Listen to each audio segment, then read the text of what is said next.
Hey, welcome to Perry Review. My name is Perry. This is my wife, Sindhu. So today we'll be reacting to Season 6, Episode 10 of Bojack Horseman.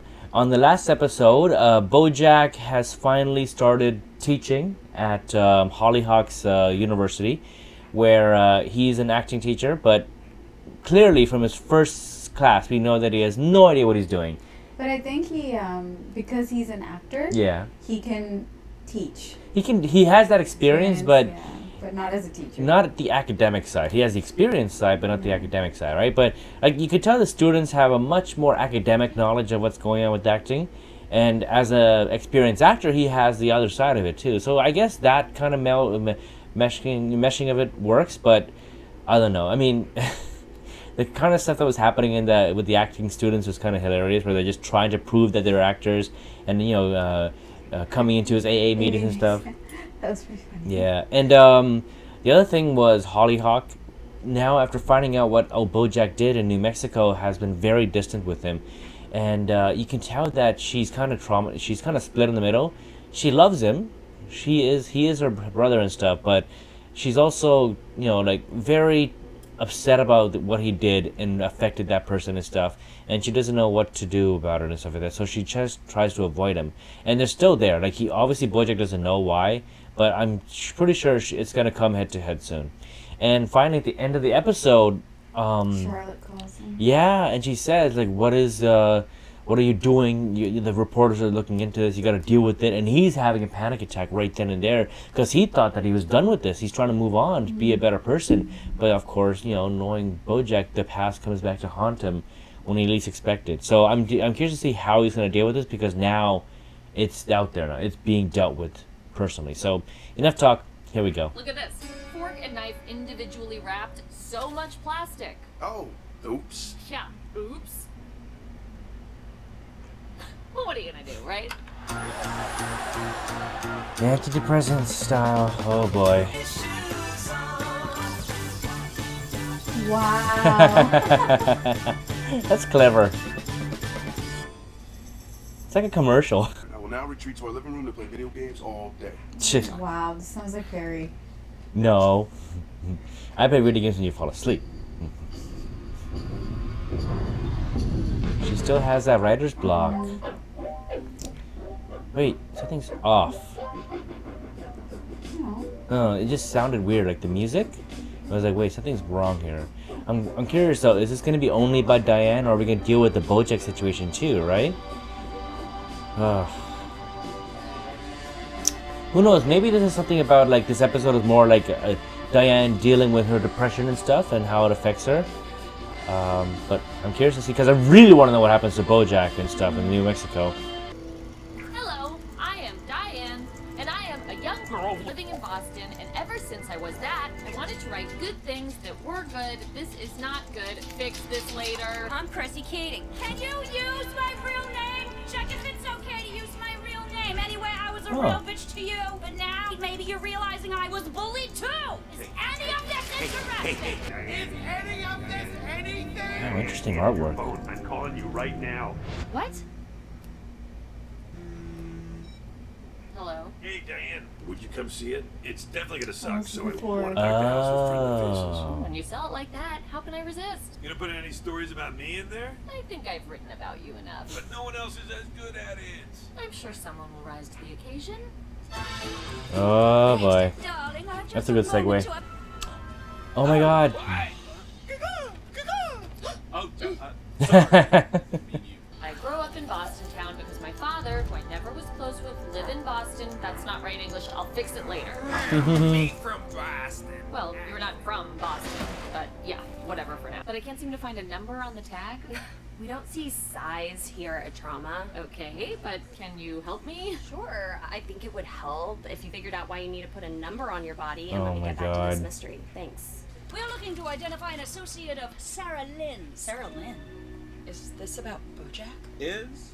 It about Bojack? I don't know what you're looking for, but I don't know anything about it. Start at the beginning. I'm I really like this artwork. Baby, isn't it great to grow up in a comfortable upper middle class home? You know the story about Gemberly, right? What they found in her locker? Oh my God, tell me. It was a note from the thief saying where all the wallets were hidden. What? What is this? I'm trying to write about my childhood trauma. IVT, that's me. I need help. Someone's been filching onesies by the twosies from the 4th floor baby hole, and if I don't figure out who done it, my manager's gonna mount my head on the wall. Yes, managers can be very annoying. You just don't want to write this book. I do though. It's just hard. But that means it's worthwhile. Good things are hard. I'm not writing the mall-related mysteries of Ivy Tran. I'm gonna tell you what I always tell my good friend Eileen. Don't do it. Eileen, come on.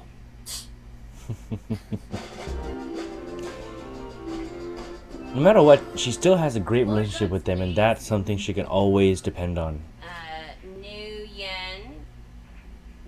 Nguyen. Oh no, she's not taking her meds now. Why are you grilling me? Slow down. Breathe. Something happened at work. Something? Oh no. How are they inside someone else's house? Right? Can I help you? Paige Sinclair. Reporters, you know? Intrusive. And I'm All in your space. Whoa, Bojack came to Oberlin? And what? Oh no. I mean, why didn't you tell me? I saw them and told Bojack to leave. That's it. Were they intoxicated? Is Bojack ever not intoxicated? Kyle, these folks are from the refrigerator repair company, and I just told them that our refrigerator is He doesn't know fine, what and happened they were between Quiet. you know, his daughter and If you think of Bojack. anything else, please do give us a call. Are you all right? Oh my God, it's Diane. What's wrong? Oh, whoa. It's okay. I got in the plant. I'm trying to get to the truth. I think you're afraid of the truth. Your damage isn't interesting and you're unworthy of love. No, I'm not. You think you're a beautiful salad? Wow. Conceited much? More like garden That looks variety, scary. right? You blame everyone else for all your problems, but you're the one constant here. Go Pats. You're right. I stopped taking my meds. Why? Because I'm terrible. I'm a stupid person. I deserve this. No, you're not a stupid Oh person. god. You can't I just... want to die. It's so much worse than before. Baby, just take your pills. All right, then when you even out, we can talk about trying something else, okay? Okay. I just want to be a beautiful salad bowl. You are a beautiful salad bowl. I feel so bad for her right now. She just has so much built up in her. Oh no. Guy, what did you do? I sent her the Ivy Tran food court detective pages. What? I'm sorry, okay? I made an executive decision. You're not an executive. Maybe she likes I it. made a You never know. boyfriend decision. This has franchise potential. Wow. Branch potential. But what I'm saying is that it doesn't, because that's not the book I'm writing. I'm hearing a maybe. I'm not. Ugh. Why are you so sadcore? I don't know. Just be fun and popular like me. I don't know how. Sure you do. I'm clever and free-spirited and a little bit sardonic, but not so much that it's off-putting. It's not that easy. Yeah, I know. But wouldn't it be nice if it was? Stuff happened to us, okay? And he's still out there. Penny. If we can get the word out, if people knew. It won't be just him in the story. It'll be you and me. The mistakes we made. You don't know what's gonna happen with the story once it's out there. You have no power over it, and you just got your panic attacks under control. No, I know, but I love that you want to do what's right, but please, just think about it. I feel so bad for her. As a mom? Yeah. She's trying to protect her daughter at all costs because she knows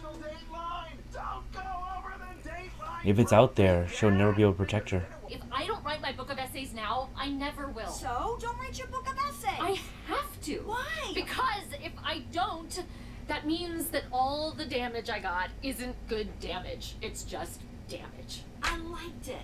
I like thinking that my daughter could grow up in a world with books like that. All the abuse and neglect, it somehow made me special. And I decided that one day I would write something that would make little girls like me feel less alone. Maybe this book does that too. Yeah? Charlotte, I swear I don't know what you're talking about. Great show. What? Huh? Oh, no! Bojack! Did he have a heart attack or did he faint? Oh my god. That was crazy. Wait, let me just check if there's more. Anything? No, it doesn't seem like it. What an episode. This was like, I mean, I didn't want to speak much during that episode because there's just so much going that I wanted to understand, right? This is mainly a Diane episode, and there's so much to unravel here. First of all, like her writing process, where she's writing about her traumas and stuff, and I love the crude hand-drawn stuff because it shows that it's rough, because she's writing a rough draft. Everything is like handwritten and hand-drawn, and as she's trying to dismantle and look past into her past and her traumas and stuff, she's trying to find examples of all the ways she was mistreated or abused and stuff, and it was weird. I mean, it's the fact that she's trying so hard to even, you know, think of a few things, like how her dad mistreated her, and she only thought of like one example and stuff.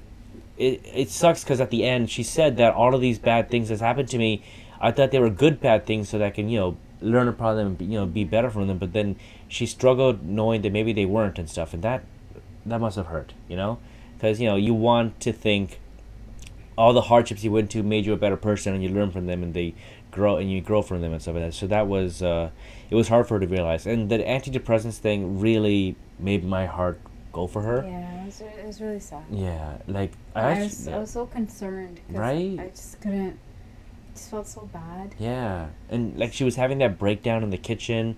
I thought she was pregnant for a few seconds because she went to the washroom to vomit, and then the next scene she says her breasts feel heavier.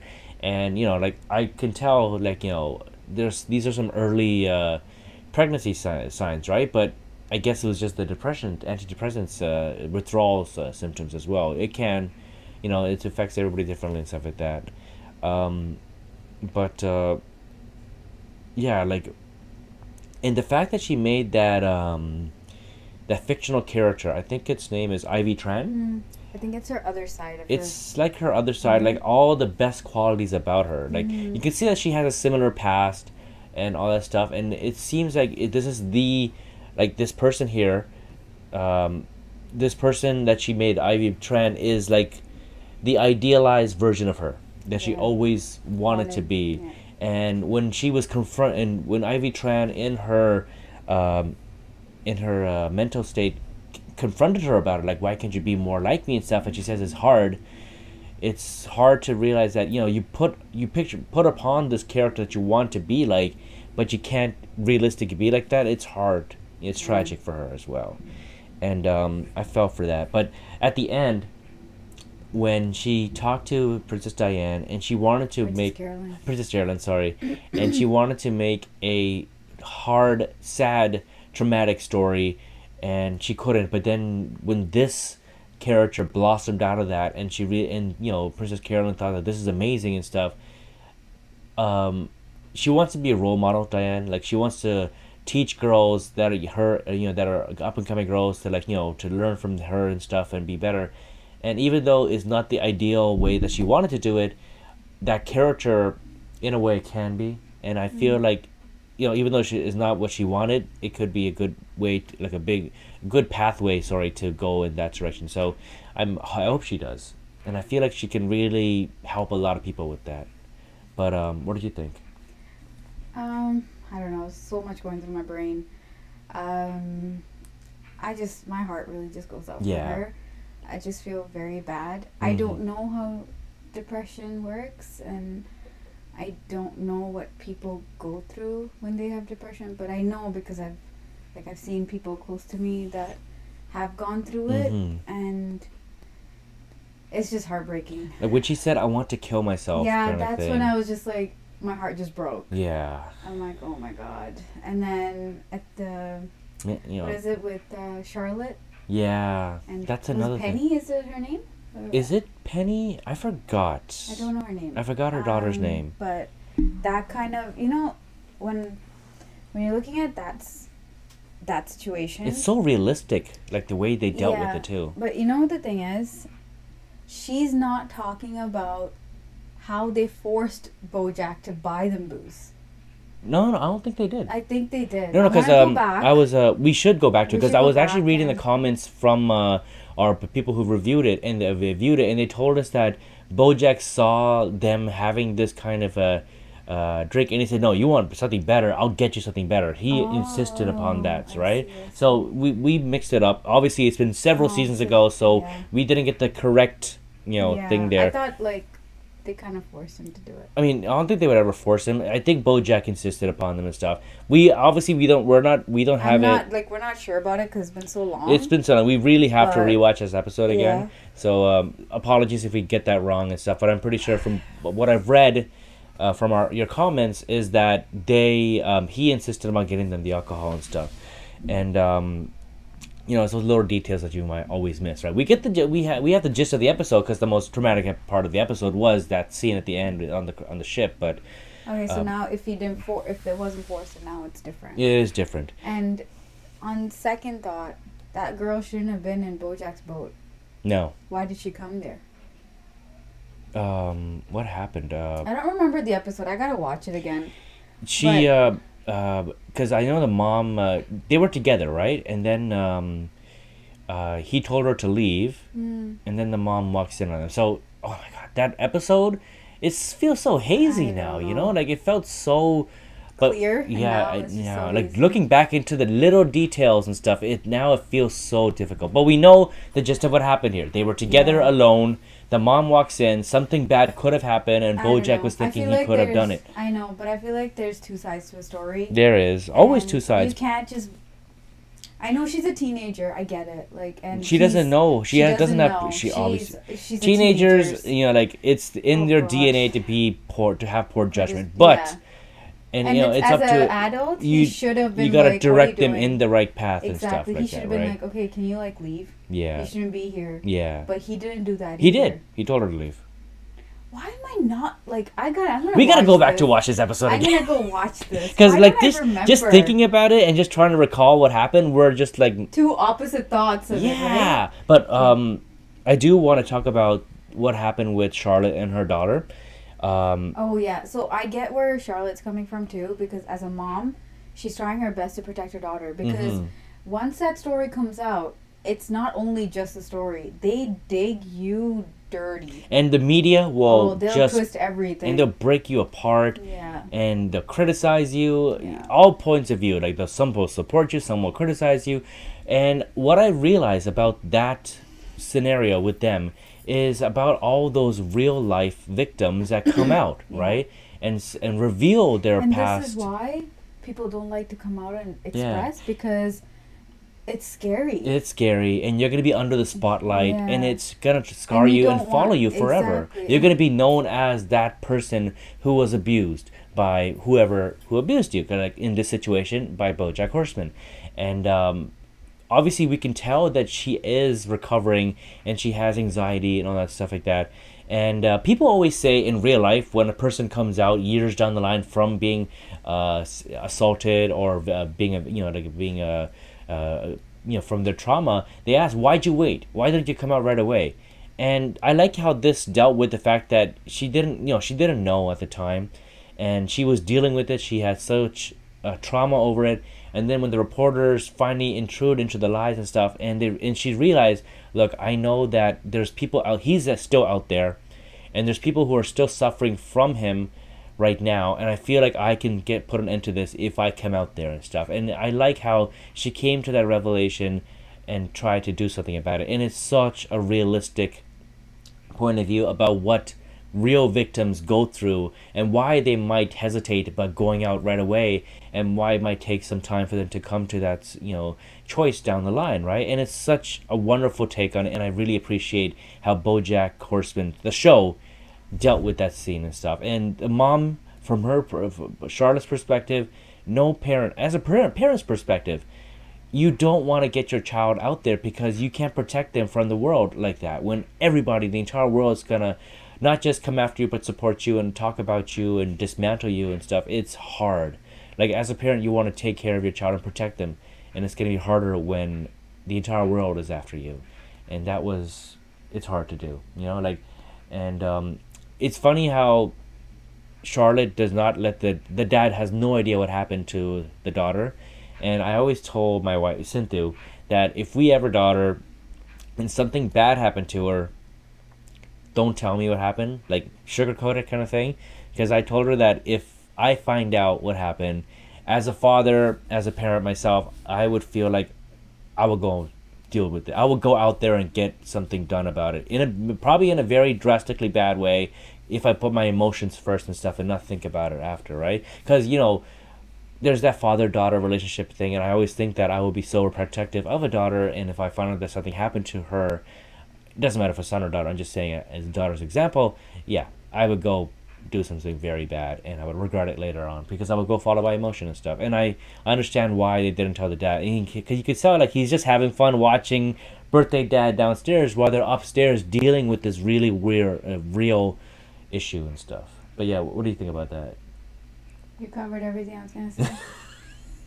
I had a lot to say about that, but it was really Remember impressive. Everyone commented how you don't let me talk? So I'm just like, okay. I guess I said a lot about that, which is really true, because that was a lot to say and stuff, but and it you was cut me off. I did? I'm sorry. Yeah, so it's okay, whatever. But what did you think? Do you think Bojack had a heart attack at the end, or he just fainted from the anxiety of it? We'll see you next episode. No, I just cut you off right there. I'm sorry. Are you though? Of course. Are you really sorry, Perry? It's okay. Our viewers will criticize me for being like, Perry, you cut her off. What the hell? We wanted to hear Cinder's point of view and stuff. I never get to say my point of view, because every time I say something, he's like, oh my god, don't get into politics. Oh, you can't say that. Don't say that. And I'm just like, I'm just gonna be mute for the rest of the thing. So I'm just gonna sugarcoat everything and just say whatever. What I meant is that words can be incendiary. That's in the why sense I'm scared that to like certain, express how I feel. It's not that. It's that you can express yourself, but in this day and age, something you might say, it will be blown apart out of misconceptions and intentions and stuff. So it is, you got to be careful about sometimes what you say and stuff. It is, you know, I've seen so many, we've all seen so many things that people have said and done, and it comes back to haunt them afterwards and stuff like that. But I tell her, you know, don't go off the rails in that sense. But yeah, wow, we talked a lot about this episode, which is because it's a very important episode, right? But we're gonna stop here, and we're gonna definitely go back to watch the season 2 episode 11. And I'm gonna talk. Yes. You need to learn to shut your mouth. Yes. It's funny how, like, on a daily basis, when I ask for your opinion, you have nothing to say to me. But as soon as we're on this and we're talking about a show, your mouth will not stop. I don't know why that is. It's just because, you know, the show has a lot of stuff that you want to talk about, and it brings a lot of words out of me, kind of thing. I don't know. Like, normally when we're out with people as a couple and stuff, she does the talking. Like, I'm the introverted guy. I pitch in here and there, but she's the mouthpiece in our relationship. And he follows me everywhere I go because he doesn't know how to talk to people. But then as soon as we're in front of a camera, his mouth does not stop. It's like a freaking train. I don't understand why that is either. Maybe because I'm just talking to a camera lens right now and not a real person. That could be it. That could right? be it. If it's someone else in front of us, maybe it's the roles were reversed and she's the talkative one. And I'm like, here, say this too, say that too, kind of thing. Even his sister, I think you guys went somewhere and she came back home. I couldn't go because I wasn't vaccinated then. And his sister was like, how do you deal with this guy? He's so socially awkward. He's like, I can't believe he's like this. I'm like, this is your brother. On. I mean, there's so many socially awkward people out there, right? You know, you guys know what I mean. I think it's just because you're talking to a camera. I'm an introvert. I'm, you know, like, it's hard for me to come out and stuff unless I'm very comfortable with that person. My wife, I'm super comfortable. She's my wife, after all, my soulmate. So I'm very open with her. Am I, though? Yes, you are. Am I? Yes, you are. that would never change. Okay, we're gonna stop. Yeah, we went off the rails at the end there. We're sorry. I hope you guys liked our reaction to this episode, and we would like to please correct us if we had any misconceptions about that episode. It has been several months But we many will months. watch it today. We will We're definitely. gonna watch it tonight. Yeah, just to refresh ourselves on it, yeah. because that scene is so crucial for the rest of the season. I feel like we should rewatch it. Yeah. So if you like this episode and our reaction to it, please leave a like and subscribe to our channel. We'll be posting more episodes of BoJack Horseman. We'll see you guys later. Bye.